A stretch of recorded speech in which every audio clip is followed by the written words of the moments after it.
James Cameron, one of the greatest living directors of all time, and also one of the top grossing. Jeez, dude, I hate that freaking fish oil. But anyways, like he made a movie called The Abyss back in 1989 or something like that. I think that's the date. And he actually went the deepest part of the ocean, the bottom of the Marianas Trench, in the submarine called the Challenger, and I believe. And yeah, he went to the bottom of the Marianas Trench? Yes. I know he went very deep, but that's like the deepest. Yeah, 35. Did he touch the bottom? He touched the bottom. Like the lowest point? Of the Marianas, according to what I looked up, 35,756 feet below the surface of the sea. And he got down there, he hooked over 1,000 pounds on the ship to sink him and then released it to go back up. And he did it all for a movie. And I believe the Navy went very close to that, but no, James Cameron had him beat. And James Cameron, the movie director, had the Navy beat. Has seen things that the Navy hasn't seen. Now he had some things attached to it. He has some scientific research that he added on top of it. He collected over 65 different organisms that were new. That's fire. He did that. They were mostly organisms, not like giant squids or megalodons or krakens or anything like that. No Lovecraftian horrific monsters. But he got organisms. But yeah, he said a lot of equipment failed.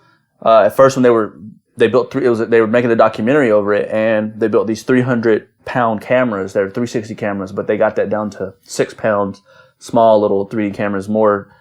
Is there footage of this? There's a documentary on it. It's called the Deep Sea Challenge 3D. It's a 3D video. And there's a documentary about the making of the film and James Cameron going down to the bottom of the ocean. Right. And you can watch it. It's 3D. Dude, real quick, man. James Cameron, being a director, stupid. He brought back organisms like in different. He's different. So he just crossed the threshold into being like a scientist that he does that every time though. He does that. He pretty much like onset the invention of 3D.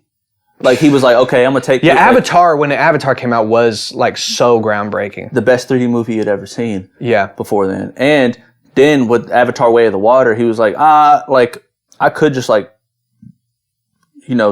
cheat around it, but he's like, no, I'm just gonna invent some new underwater camera technology because he wants to do that. Is he really like?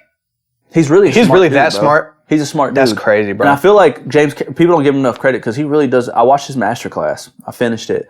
And he talked a lot about story, but he had one section called research, and I can see it now when I'm listening or I'm hearing these stories about James Cameron. I can see that he said that a good story never comes to life without proper research.